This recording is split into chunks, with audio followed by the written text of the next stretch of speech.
Bonjour à tout le monde. Je vois le dernier commentaire de Claire.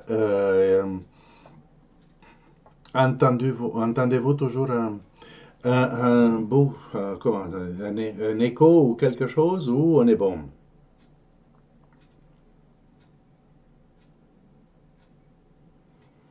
Oui.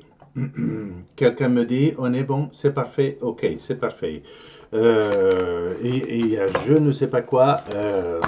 Maintenant, parce qu'on travaille, vous voyez, parce qu'on travaille tellement fort pour la situation que on sent OK sans écho. Merci Patrick.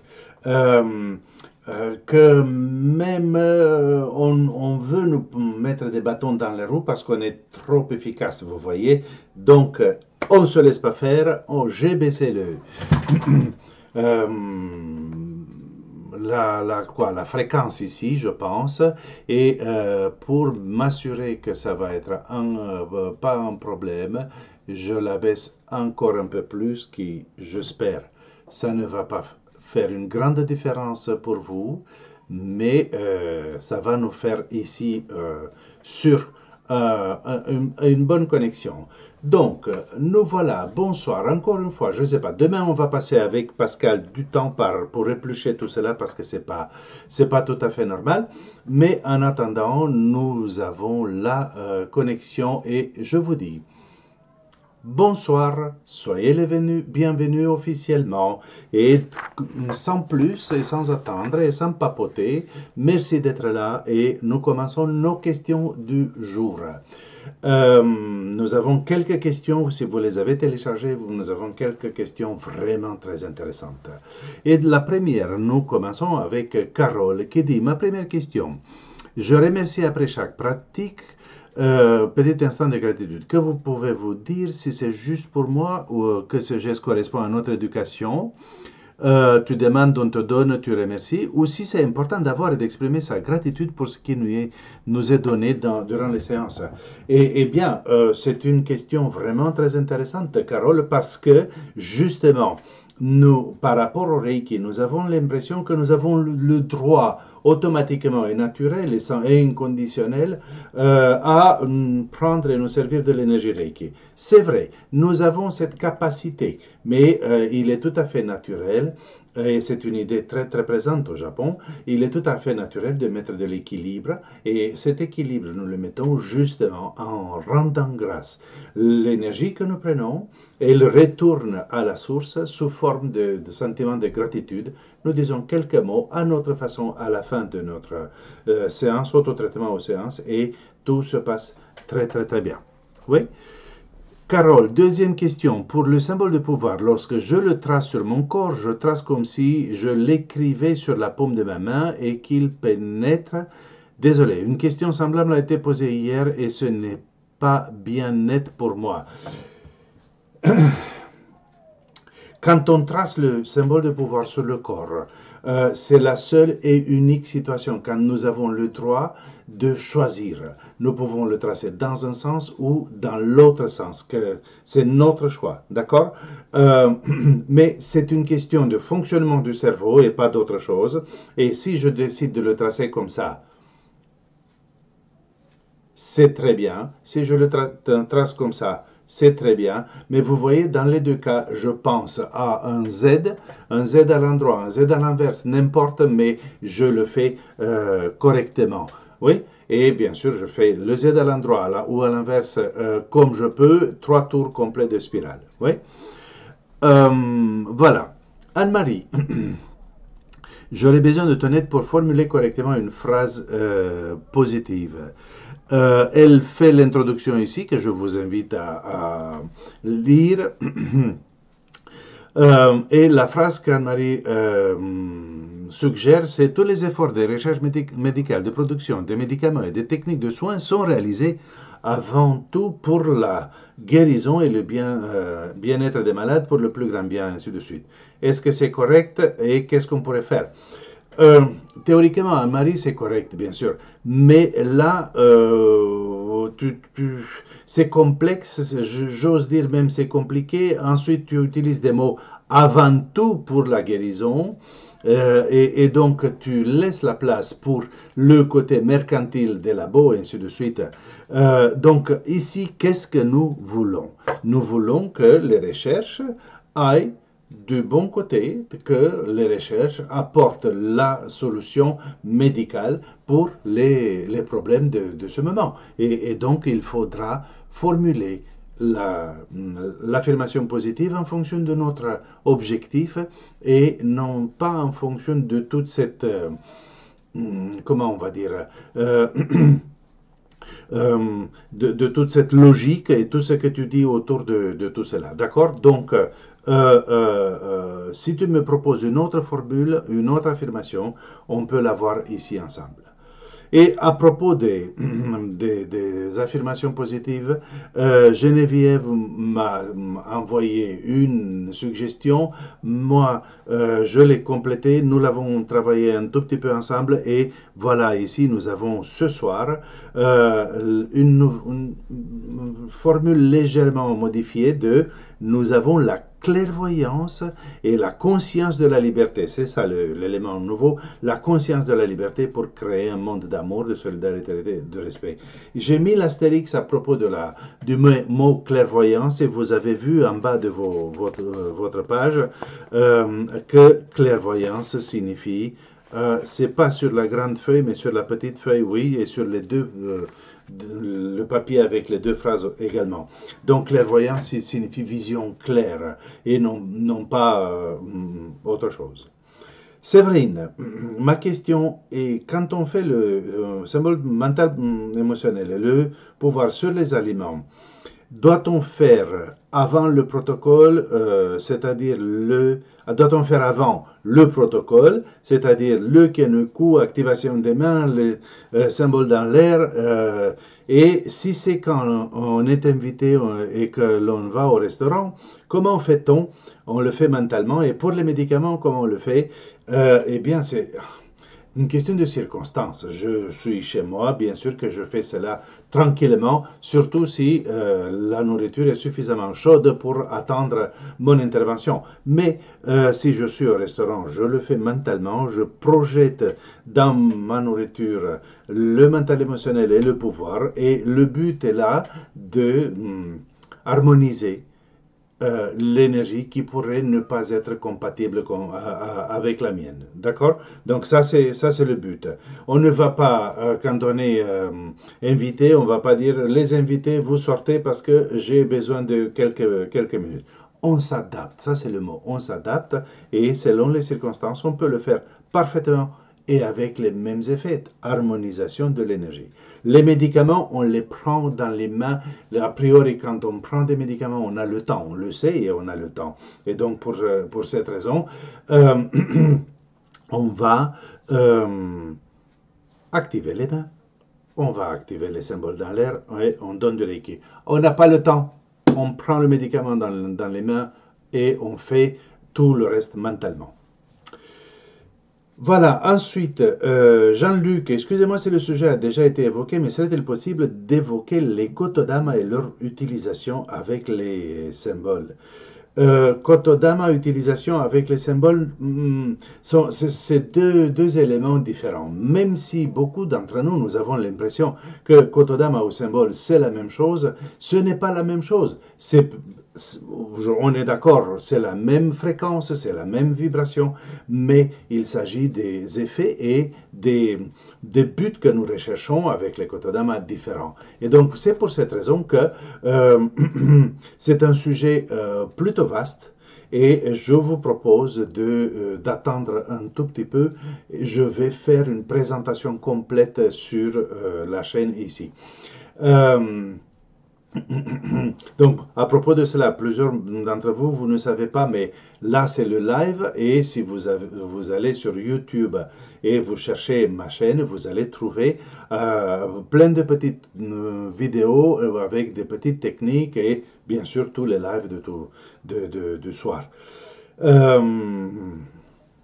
il y aura un travail qui va être fait et je lance ici un message à quelqu'un qui connaît suffisamment bien YouTube, qui est un bon informaticien et qui a envie de passer une douzaine, 10 à 12 heures de travail sur ma chaîne YouTube, bien sûr, pas gratuitement, pour fignoler et pour supprimer voilà, les débuts comme ça de séances quand on ne fait rien et on tourne et on cherche des solutions. Et donc, pour ça, j'ai besoin de quelqu'un qui peut faire ce travail pour moi. Donc, un message privé sur reikiforum.com. Vous avez l'adresse là-haut si vous voulez bien. Là, n'est-ce pas? Si vous voulez bien me contacter si c'est votre cas. Donc, je continue. Bruno, j'ai un certain nombre de messages dans ma boîte à cristaux, environ une trentaine. Faut-il régulièrement se remémorer les messages déposés pour que l'efficacité des envois dure? Non, rien à voir. Qu'on soit au courant ou pas, qu'on se rappelle tous les papiers ou pas, ça, excusez-moi, ça ne va pas influencer.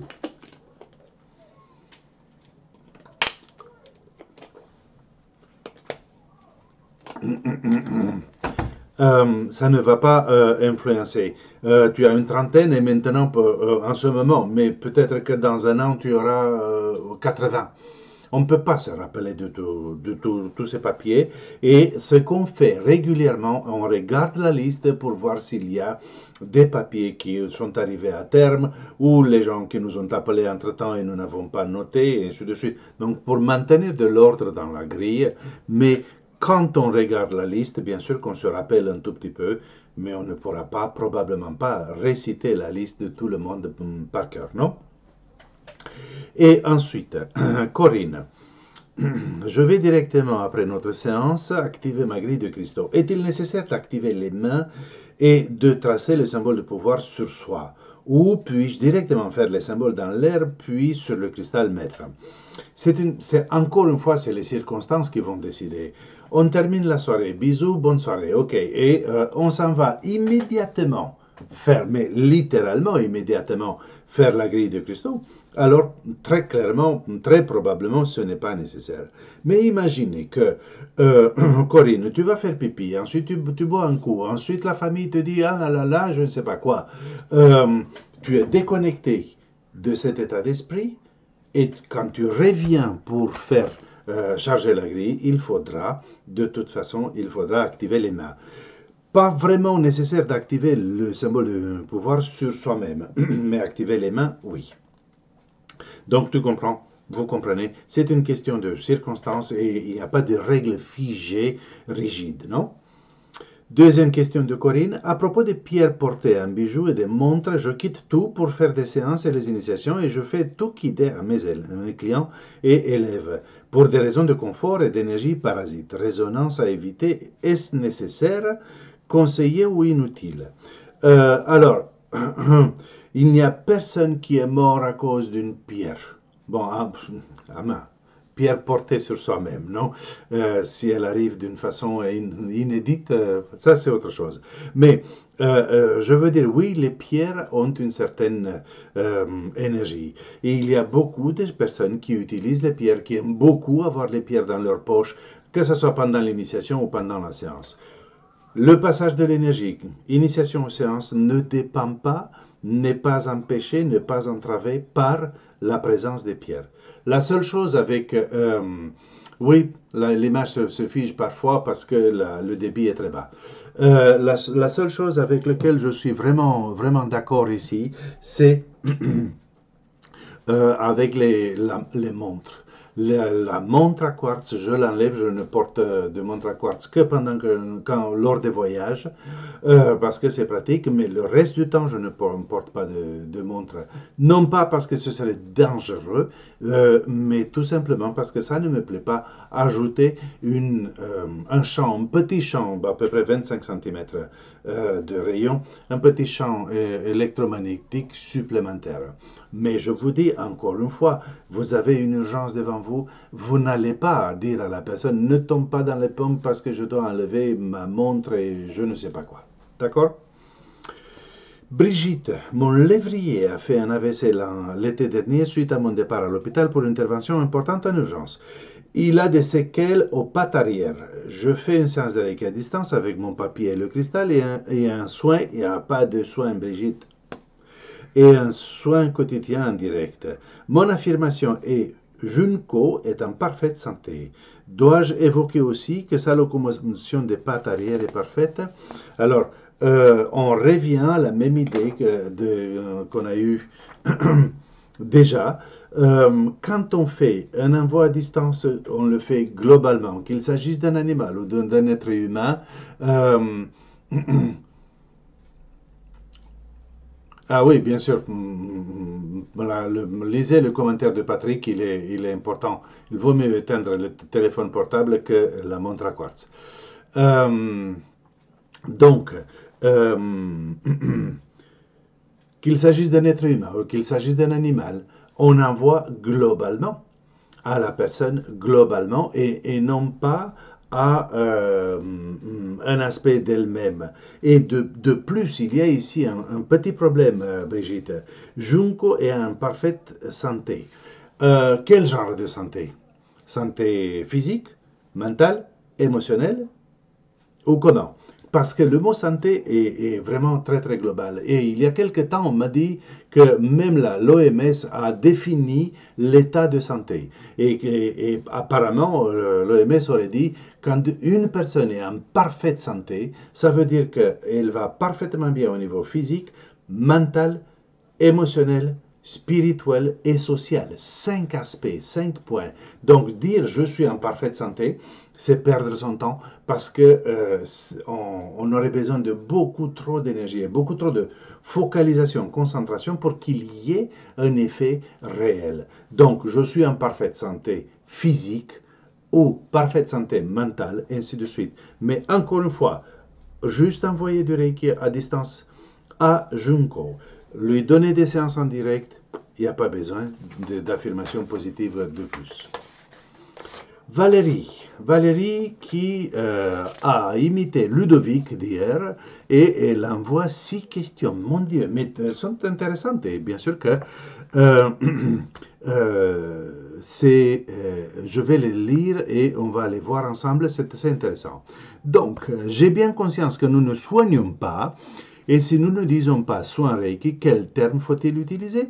Pour les personnes, parle-t-on des clients? Oui, donc on parle de séance de Reiki et des clients Reiki. Ajoutez le mot client, ça le rend plus doux. On utilise le mot receveur au lieu de client si ça ne vous plaît pas. Mais en tout cas, patient, ça c'est pour les médecins. Oui? Est-ce que je peux me préparer avant l'arrivée de la personne? Par exemple, prendre le temps de faire la pratique de protection. On se protège de quoi, Valérie? Activer mes mains, faire le symbole dans l'air avant qu'elle n'arrive ou faut-il que la personne soit arrivée? Circonstance. La personne est sur le point d'arriver. Je fais toute ma préparation telle que tu dis et ensuite je l'attends. Par exemple, je profite et je fais une petite méditation gachon. Alors c'est merveilleusement adéquat, même très très bon de le faire, c'est indiqué de le faire.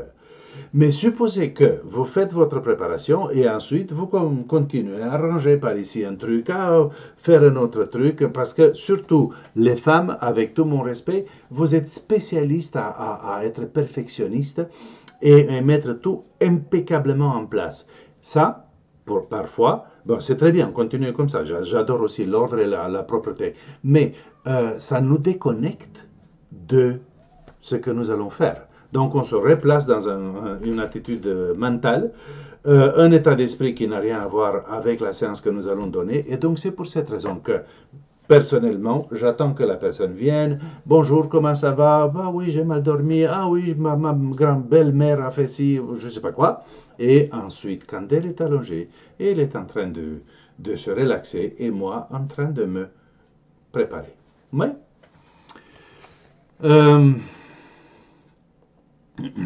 Certaines personnes ont du mal à rester longtemps couchées sur le dos ou sur le ventre. Est-ce que je peux adapter la séance? Oui, en plaçant mes mains uniquement sur les 7 chakras, mais pourquoi?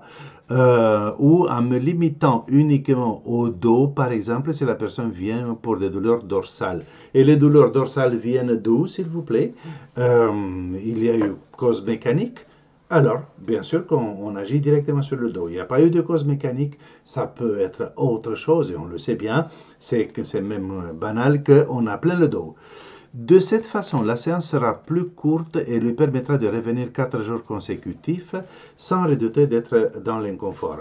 Alors, c'est deux choses différentes. 4 jours consécutifs, du moment que la personne est là, qu'elle reste 30 minutes ou 60 minutes, elle va préférer rester 60 minutes, mais dans un confort relatif. Et donc, c'est à toi, Valérie, de trouver, d'aménager ta pièce ou la table ou un fauteuil pour cette personne pour qu'elle soit confortable. On a vu ça hier soir également, une personne corpulente, donc on s'adapte, on fait de son mieux, mais son confort ne va pas forcément dire que les séances plus courtes vont être meilleures. Il faut qu'elle soit confortable et il faut qu'on lui fasse la séance aussi efficace que nous pouvons considérer. Et c'est nos mains qui vont décider quand la séance est terminée. Est-ce que je dois faire une séance différente ou identique chaque jour avec une intense différente ou pas? Mais pourquoi la personne vient? Elle vient pour les 4 séances déjà pour un problème. Et une fois que ce problème-là est terminé, bien, on fait 4 pour un autre problème, et ainsi de suite, ou on continue. Donc, la seule fois quand on peut faire une séance différente avec une intention différente, et si l'objectif de la personne est de régler quelque chose de très clair, de très concret, et on lui propose une IPE, intervention psycho-énergétique. Et donc, on travaille avec l'IPE sur un objectif clair. Et demain, on travaille toujours avec l'IPE ou sur un autre objectif, ainsi de suite. Ouais? Mais sinon, les séances sont les mêmes. Est-ce que je peux utiliser une TJR pendant ces 4 jours? Bien évidemment, n'importe quelle technique japonaise peut être utilisée pendant les séances dès le premier jour, il n'y a pas de souci.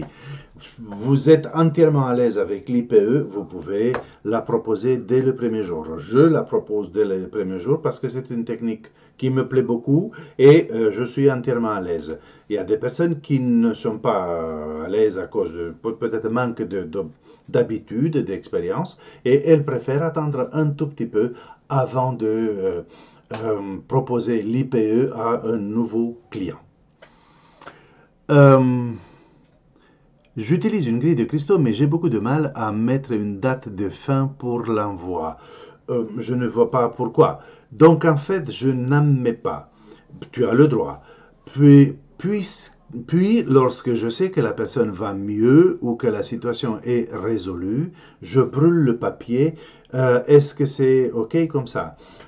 Bien sûr que c'est OK, mais si la personne ne va pas mieux, où la situation n'est pas résolue. Vous savez, il y a des gens qui ont des idées ou des désirs parfois assez surprenants, non? Des idées complètement à côté de la plaque du genre je veux une résidence secondaire sur la Lune. Oui, je peux vouloir, j'ai le droit de vouloir quelque chose comme ça, mais c'est réaliste. Et vous voyez, malgré le fait que pour vous, en ce moment, ça c'est complètement à côté de la plaque et c'est pas réaliste du tout, mais pour moi, si c'est vraiment ce que je fais, ce que je veux, pardon, je peux me prendre au sérieux et ne pas me rendre compte que c'est farfelu complètement. Et donc, il peut y avoir des situations de ce genre, quand les gens veulent régler des situations ou des problèmes qui ne peuvent pas être réglés. Ouais? Et alors, l'énergie va quand même passer, il va se produire quand même quelque chose, et donc, elle va mieux ou pas, mais peut-être qu'un autre aspect de sa vie va mieux et celui-ci n'a pas changé. Donc, les situations, d'une façon générale, on va mettre un délai de 21 jours. Et au bout de 21 jours, je parle avec la personne. Est-ce qu'il s'est passé quelque chose? Y a-t-il eu une transformation, modification quelconque dans ta vie, dans un domaine quelconque, quel que soit le domaine de ta vie? Et s'il ne s'est rien passé, bien évidemment que nous pouvons renouveler l'envoi de 21 jours. Mais pour une situation, 21 jours, c'est habituellement assez. Et ensuite, pour un problème de santé, probablement que un problème grave, une maladie grave, il faudra envoyer plus de 21 jours. Reine, j'ai vu que tu étais là. Peux-tu me dire si on peut faire une séance de Reiki, qu'elle soit à distance ou en direct, sur une personne qui souffre d'hypertension? Oui. N'y a-t-il aucun risque? Non. Dans ce cas, combien de séances est-il bien de pratiquer? Minimum 4. Peut-on le faire un envoi à distance sans risque pour la personne? Oui. Aucune contre-indication, n'est-ce pas? On a dit qu'il n'y avait aucune contre-indication à la pratique du Reiki. Le Reiki est une technique non invasive et vous avez des gens qui ont souffert d'hypertension et qui ont pratiqué le Reiki, qui souffrent de diabète et qui pratiquent le Reiki, ainsi de suite. Donc, des maladies dites à vie, incurable, mais les gens ont tiré un parti, un bon avantage, et jamais il n'y a eu d'effet secondaire. Donc, dire non à ci ou à ça, ça n'existe pas. Ensuite, Lucille qui vient, elle aussi, avec une jolie liste. 4 questions seulement. Comme je te disais, j'ai entamé il y a un petit moment la purification de luxe. Vous vous rappelez de quoi il s'agit après la purification, après le 2e degré ou plus, au lieu de le faire seulement en 21 jours, on l'a fait sur autant des semaines que des symboles on a, plus 2. Donc, au 2e degré, on a 4 symboles, ça fait 4 plus 2, ça fait 6 semaines. Au 3e degré, on a 5 semaines, plus 2, ça fait 7 semaines. La semaine du mental émotionnel a été très difficile, je l'ai tenue cependant, et je ne sais pas si c'était une coïncidence, mais j'ai été très en colère et triste. Merci, symbole mental émotionnel. J'ai réussi à enchaîner sur le symbole du pouvoir, ça m'a calmé, apaisé, mais c'était beaucoup plus difficile de continuer que les 2 premières semaines où je ressentais à ce moment-là un réel engouement à faire mes autotraitements. J'ai fini depuis la semaine du cœur, le symbole du cœur, laborieuse, j'ai loupé un jour, aïe aïe aïe, pour la première fois, mais rattrapé le lendemain, c'est bon. Il me reste 7 derniers jours. Me conseilles-tu de recommencer dans le même ordre en suivant ou de faire quelque chose de spécifique pour les symboles plus difficiles ou de faire une pause et continuer avec les 4 symboles pendant plusieurs semaines? Alors, j'ai lu tout le texte parce qu'il est intéressant et il est important de comprendre quelque chose, que lorsque nous faisons notre autotraitement après un stage, on le fait pour se faire du bien. On ne le fait pas pour se faire plaisir. On le fait pour se faire du bien. Donc, on intègre la nouvelle vibration, on intègre les symboles, on les apprend mentalement et surtout, comme par exemple là, cette semaine avec le symbole mental émotionnel, moi je dirais, malgré tout et très sérieusement, je dirais Alléluia. Ça veut dire que tu t'es laissé faire, que ce symbole-là, le symbole mental émotionnel, il a fait le nettoyage et que tu t'es laissé faire, tu ne t'es pas braqué.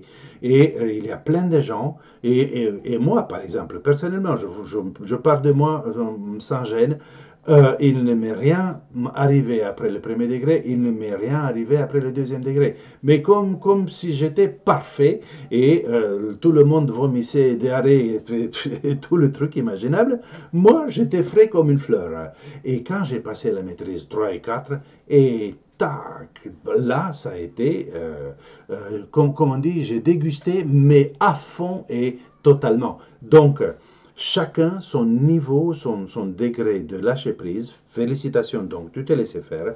Et en ce moment, donc, il ne faut pas être maso non plus. Et je te suggère, tu laisses passer quelques jours et tu recommences. Ouais.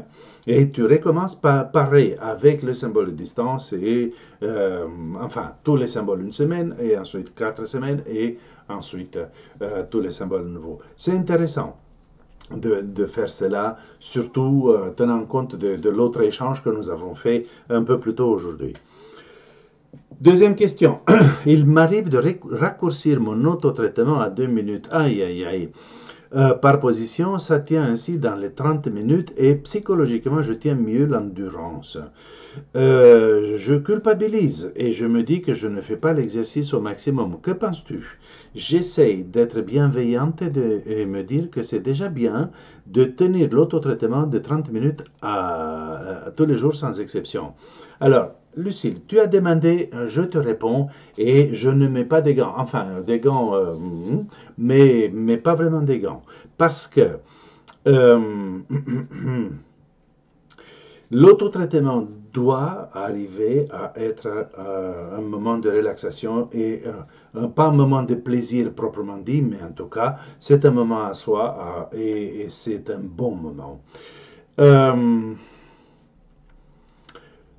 Tu tiens psychologiquement l'endurance.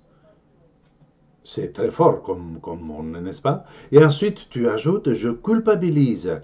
Pire que ne pas faire son autotraitement, qu'est-ce que c'est? Culpabiliser. Culpabiliser. Et je me dis que, donc, bien sûr, culpabiliser, ça te fait du mal. La phrase suivante, j'essaie d'être bienveillante. Non, ça, c'est pas de la bienveillance, ça s'appelle un subterfuge. Et on se dit que de toute façon, je le fais et voilà. Et donc, d'ici 2-3 jours, quelqu'un va me dire, moi, je suis bienveillant avec moi et je vais faire mon autotraitement devant la télé et je regarde un film d'horreur. Donc, c'est bien, n'est-ce pas? Et je vais très loin, Lucille, excuse-moi, mais je veux dire comme ça, ne culpabilise pas. Et il vaut mieux, surtout, j'ai l'impression que tu n'as pas une maladie quelconque grave maintenant, chronique, et donc il vaut mieux faire son autotraitement tous les 2 jours, mais le faire complet, que de le faire superficiellement, et je le fais parce que je dois le faire, et comme ça je me sens moins coupable, et ainsi de suite. Donc, je te donne la permission, Lucie, de faire ton autotraitement complet de, qu'est-ce que tu dis, 30 minutes, mais normalement ça te prendrait 36-45 minutes, pas plus. Et donc, donne-toi un quart d'heure de plus. Au lieu de faire tous les jours 30 minutes, tu fais tous les 2 jours et tu prends 15 minutes ici, 15 minutes là, et tu fais 2 de 45 et avec une pause au milieu. Voilà une bonne affaire. J'ai aussi entamé l'envoi à distance à mes 4 lignées. J'ai fait une semaine par lignée, lignée maternelle masculine, lignée maternelle féminine, etc. C'est incroyable, mais pour chaque lignée, j'ai fait des cauchemars. Je dors d'ailleurs mal du coup. J'ai une famille compliquée de partout. C'est pour cette raison que j'ai séparé les branches. J'ai terminé, mais tous ces cauchemars me font penser que je devrais peut-être recommencer. Je ne comprends pas qu'est-ce que ça veut dire terminer. Que tu as fait 4 jours, ça je comprends. Mais vous voyez, quand nous faisons un Reiki à distance, surtout aussi important, à ma lignée ascendante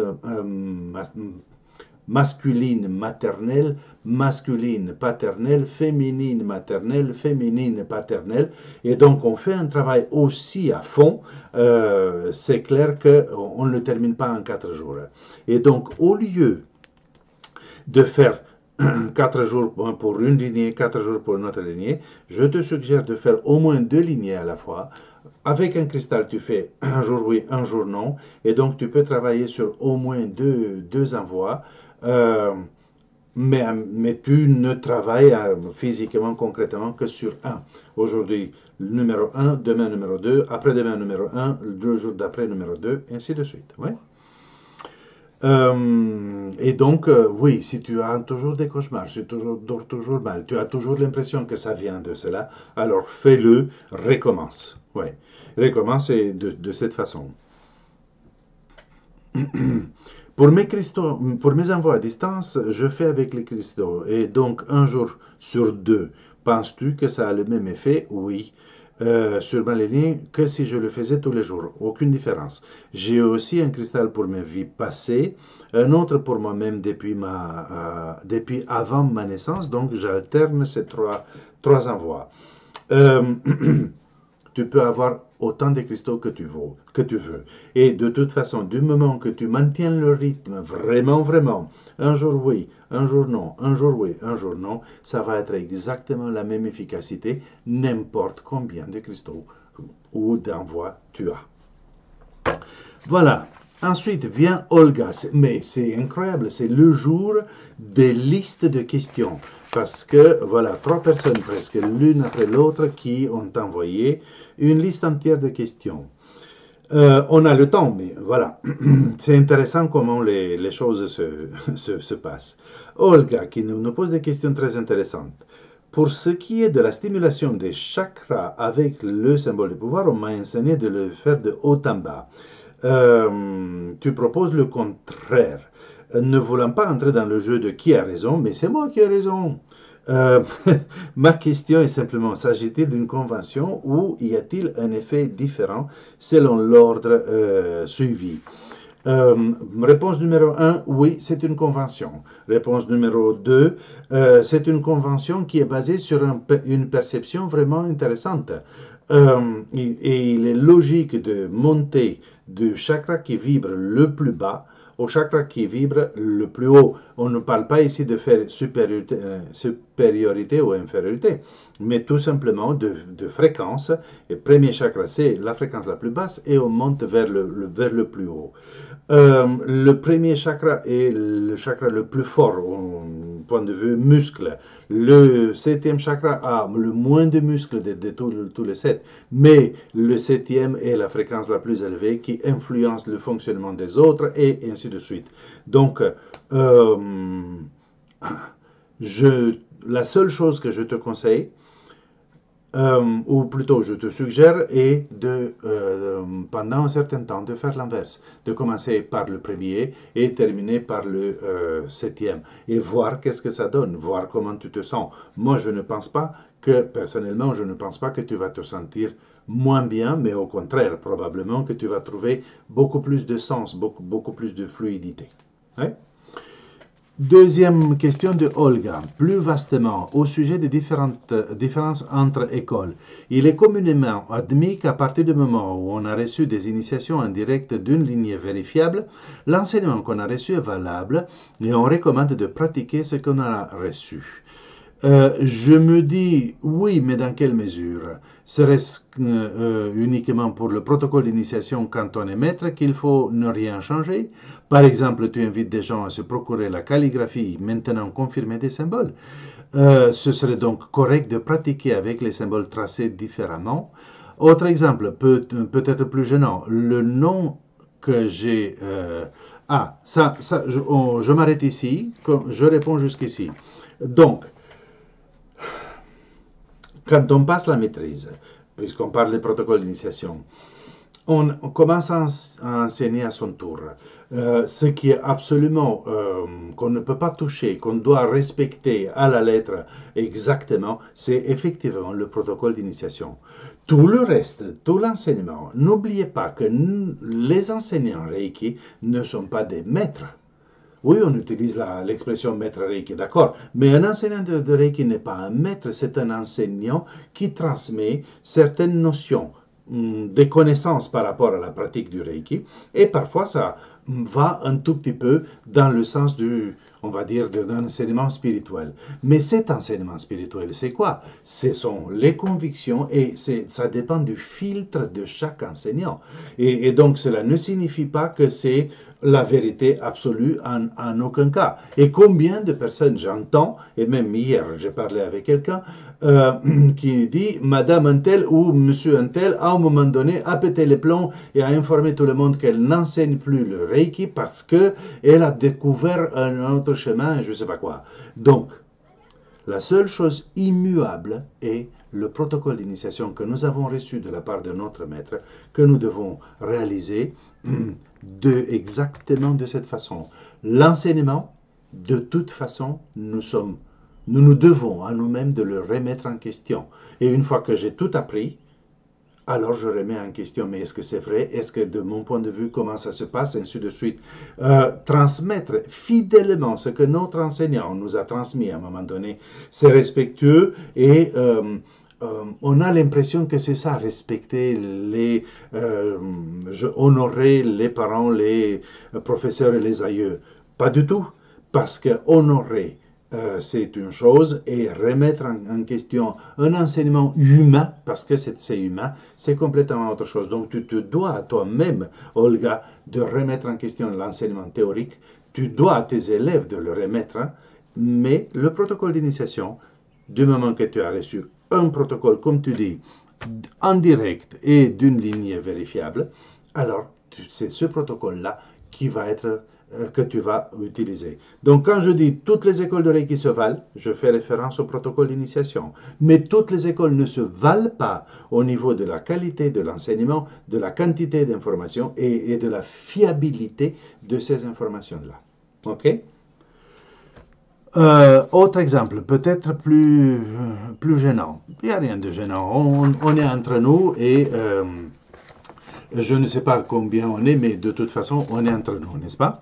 Le nom que j'ai reçu pour activer le symbole mental émotionnel, et je l'ai mis par écrit, donc le deuxième mot comporte un i, hey, en cohérence avec le son du Kotodama associé Eiki, mais différent de ce que tu transmets. Pourtant, tu es dans ma lignée. Encore une fois, sans rentrer dans une guerre d'école, si je prenais le parti de suivre ta version, la mienne, bonne idée.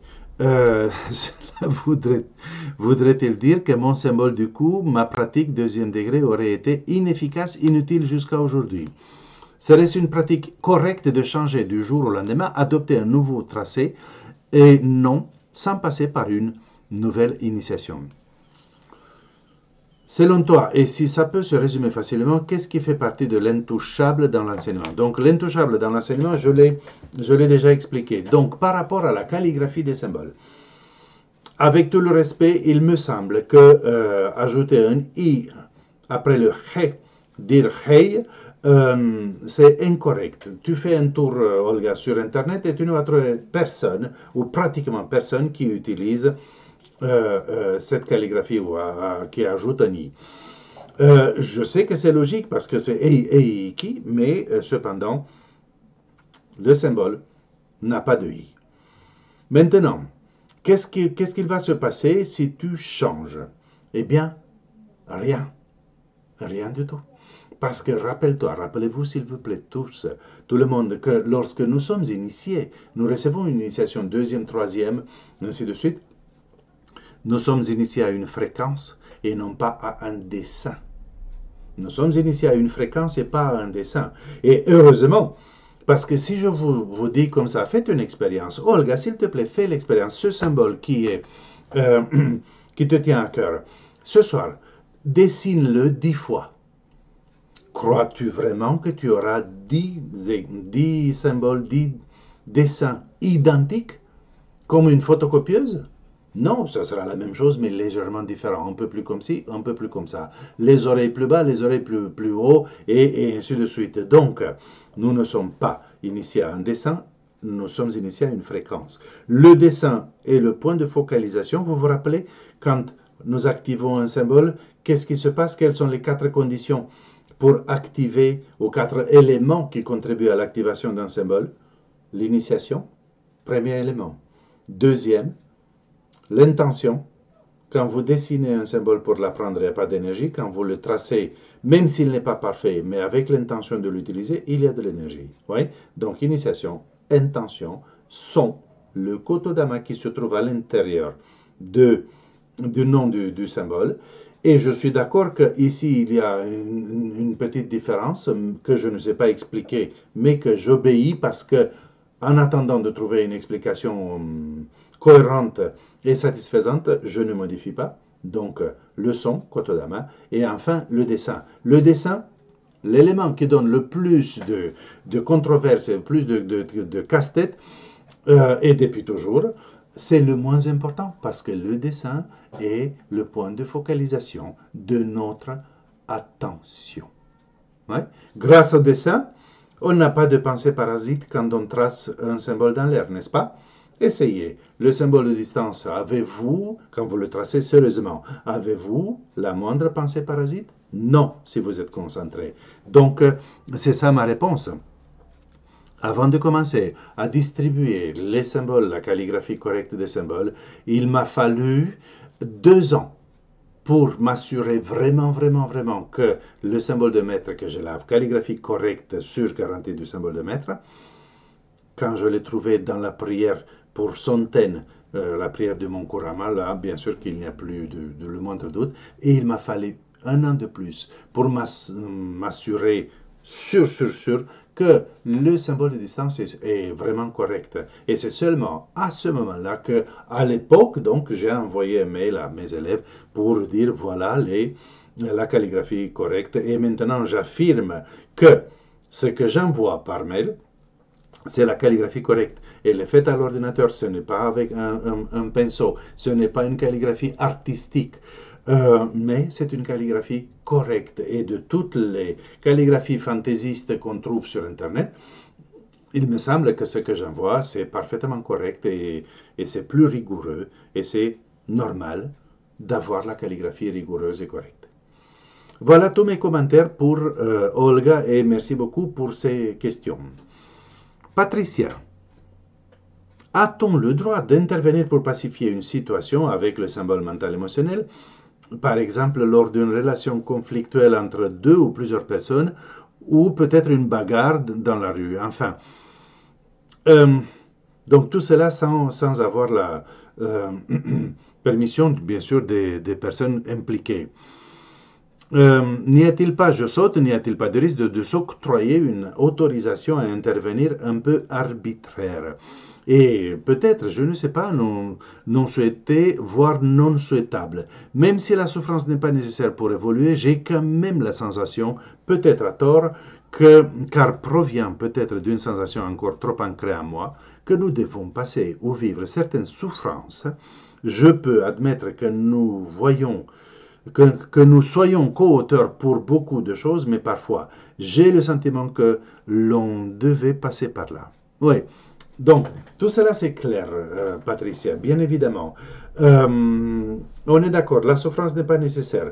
Que, à cause de notre libre arbitre, notre qualité de co-créateur, nous créons des situations qui ne nous conviennent pas. Et ensuite, la souffrance nous sert à focaliser notre attention et intention et modifier à nouveau ce que nous avons créé. C'est une bonne logique, c'est un bon enchaînement des choses. Et donc, de ce point de vue, évidemment que je suis d'accord avec toi que s'il n'y avait pas cette souffrance temporaire, nous ne pourrions pas nous rendre compte qu'il y a quelque chose qui ne va pas dans notre vie.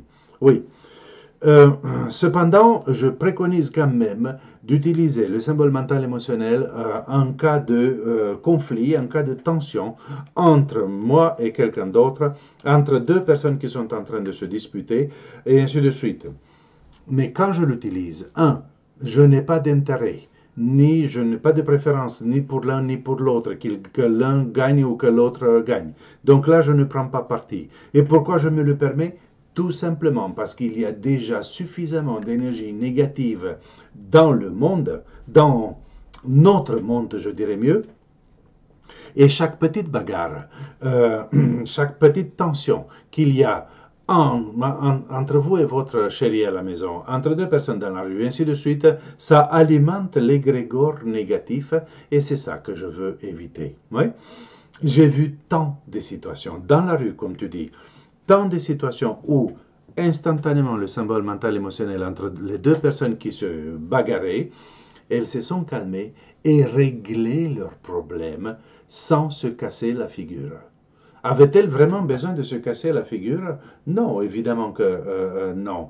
Et c'était une situation qu'elle devait vivre D'une autre façon, en passant par la violence, je ne crois pas que quelqu'un ait besoin de passer par la violence pour grandir. Donc, même si on peut toujours, comme d'habitude, dans toutes les situations, on peut toujours dire oui, mais un monde de paix, un monde de sérénité est de loin préférable à un monde d'agressivité et de violence, n'est-ce pas? Voilà, dernière question, et on arrive parfaitement à temps. Lorsque nous travaillons la période, les 9 mois précédents de la conception, ne nous retrouvons-nous pas à guérir les 9 mois de la fin de notre vie précédente? Alors, ça implique, Colette, ça implique que notre vie précédente se termine 1 minute avant la conception. Mais on dit que pendant la période intra-utérine, il n'y a pas d'âme, il n'y a pas encore d'incarnation. Donc, tu vois, on se met dans des domaines que nous n'avons aucune idée. C'est selon notre croyance. C'est pour ça aussi que je dis qu'on peut supprimer cette première période de moins 18 mois à moins 9 mois. Mais apparemment, l'incarnation ne se fait pas comme ça à la seconde près. Donc, de toute façon, notre intention n'est pas d'agir sur la vie antérieure là-bas, mais pourquoi envoyer du Reiki sur cette période? Quelle est la relation avec la médecine chinoise, la formation des 4 cieux, l'homme né du souffle du ciel, et ainsi de suite? Eh bien, c'est parce que justement, on considère, et la médecine chinoise, c'est un exemple seulement, mais il y a plein d'autres aspects, d'autres branches de la psychothérapie spirituelle, où on considère que notre mémoire se forme à partir de moins 18 mois. Donc 18 mois avant la naissance, oui, que notre mémoire se forme à partir de ce moment-là. Et donc, que les souffrances et les mauvaises conclusions commencent à être tirées à partir de ce moment-là. Oui.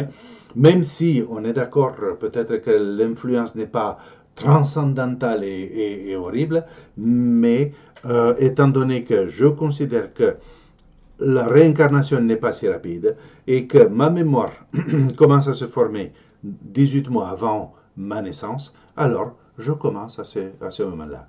Je veux sauter la première période et entamer directement le moment de ma conception, ça va très bien également, il n'y a pas de problème. Ouais.